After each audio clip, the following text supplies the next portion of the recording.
Yep, what's going on, y'all? Welcome back.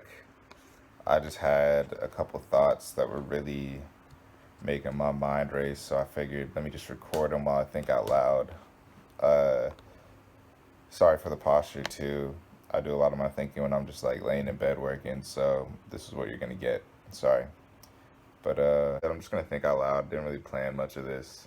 So if I say some wild shit, that's why. Bear with me. Let's talk. So I've been thinking a lot about cancel culture and how it's a good thing that we're finally exposing a lot of these people that we have known are shitty people for years and stuff like that, but like people have been able to get away with it.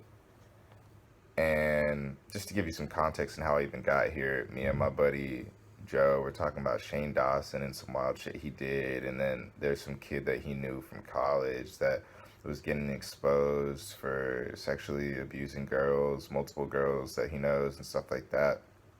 And it got me thinking, and I said, man, like, I kind of wish I knew what people that I know that were doing these types of things. So I know like what character traits to even look out for. Like I don't wish that happened to anybody near me, but if it has, like I kind of wish I knew and those people were getting exposed so that I could like see are there any common like themes running through these people. Like we all know shit people that we think are shitty, but like who is like shitty enough to like go and like take advantage of women and people.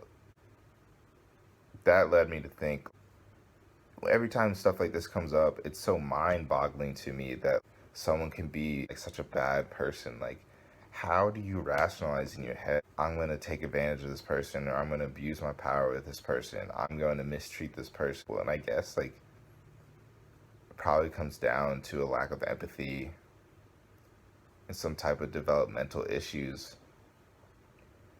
And that begs the question like, yeah, we got to hold all these people accountable. I agree with that 100%. But then I think like how much of a blame should we put on them?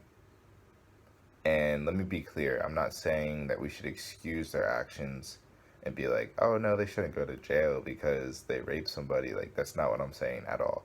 I'm just trying to think like what where we're all born as innocent children out of the womb, and somewhere along the line you see people take a path that goes this way and people that take a path that goes this way, and I'm trying to figure out like what happens or where is the fundamental difference that causes people to go down a path of righteousness versus a path of like abuse and stuff like that.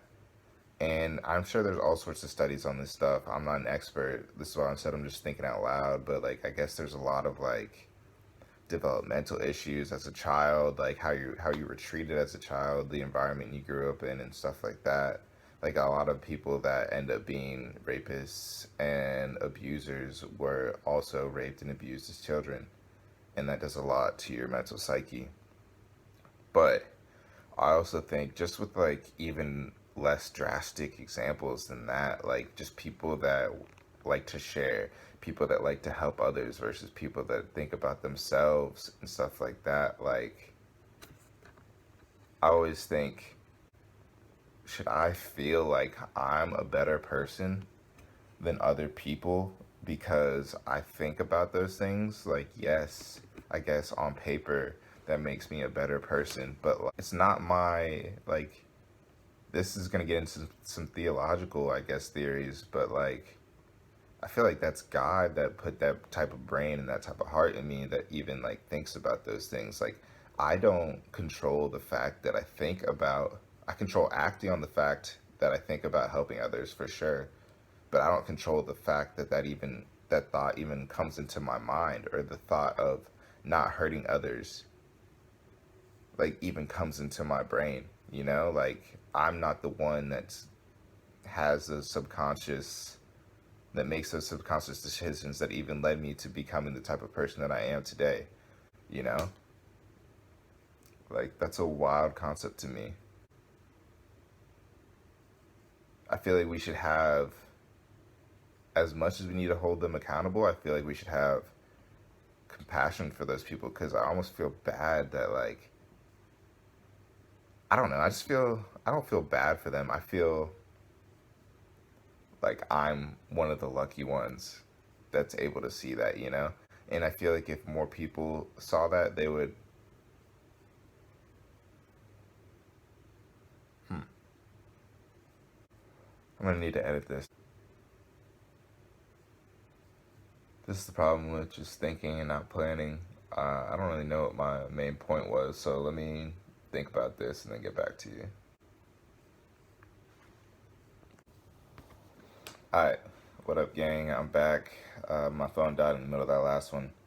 But like I was saying, this is my devotional that I read from like every morning and every night. And it's got little scripture passages with like little explanations to go along with them. Sorry, I'm hiding my face a little bit. But to add to my point from earlier, I just wanted to, my holier than now point, I just wanted to read the scripture that I read this morning that I think is extremely relevant, which is probably why this is on my mind in the first place. I didn't think about this beforehand, but it's titled Attracting Sinners.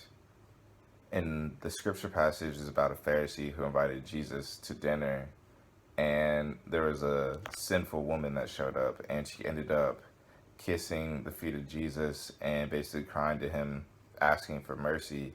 And the Pharisees all kind of looked at Jesus letting this woman do that, and they were like, if you were really a prophet or a man of God, like, there's no way you would even let a woman that's this sinful associate with you or come near you.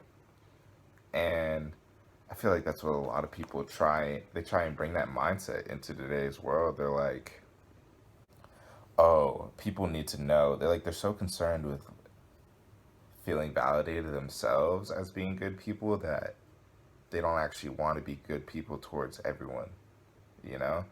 You got to hold these people that are doing bad things accountable, but at the same time, they're still worth something. This one part of the passage that I thought was kind of powerful when they were talking about the explanation of the scripture was holding to a certain theological bent and drawing inferences from that theology, as men love to do, is of little value if we forget mercy. And basically, they're saying if you're gonna hold to like certain parts of the Bible, this is targeted at you, holier than thou Christians specifically. If you're gonna hold to like certain parts of the Bible, saying, "See right here, this is where it says we shouldn't associate with people like you," then you're forgetting about a huge part of the message, which is showing mercy and trying. You're not. Your goal isn't to ostracize people that are bad. Your goal is to make people that are bad become good, you know? And if you want to do that, you gotta show some type of mercy towards them. And I'm not saying let them go free. I'm not saying let them out of jail. I'm just saying, just like, think about what even, you should look at them through a lens of love. Like, I am so, like, what happened to you to cause you to be this way? You know, like, maybe we should look into figuring out how that happened so that we can maybe fix that issue so that everyone can be a good person. You know, we shouldn't be so concerned with calling out people's evil and making ourselves seem good on the surface if we're not really willing to be a good person all the time. The next part of the thing goes on to say, you will know you have forgotten mercy when bad people are repelled by you and your religious beliefs rather than attracted to the Christ that lives in you. And it's basically saying, like, the reason some bad people stray away from goodness and religion is because so many people take this holier than thou perspective into their lives, and they're like, oh, I'm a better person than you. I can't associate with you. And that drives people away, which is not the end goal at all. You're supposed to want to bring people in and help them see the errors of the way. And, you know, I feel like that's something that I've always tried to implement into my life is I always try and see the best in people. Always, always, always. I think the people closest to me will tell you that because I'm the type of guy that invites the person that some people are like, let's maybe not tell this guy. But I'm like, no, let's tell this guy about the plans. Let's like I don't know. I feel like I have an energy that kind of draws in people that controversial characters, but I don't think that's by mistake. I think it's because they see goodness in me, and I want to be that light. I want to be someone that people feel comfortable, coming to, even if they have had a bad or shaky past or anything like that. Like, I want to be able to help those people bring out the best qualities in them so that they can show other people that they're not just this shitty person that should be relegated to the edges of society. Like, that's what they're telling themselves, so it reinforces their behavior. They're like, maybe I am just a bad person. That's all I ever be. That's all I ever can be. But that's not true. Everyone has goodness inside of them. We just have to look for it and help them grow that, because not everyone from a young age has had people to help them do that. I was blessed enough to do that, to have that in my life. My mother, my father, my family, it's just, we need to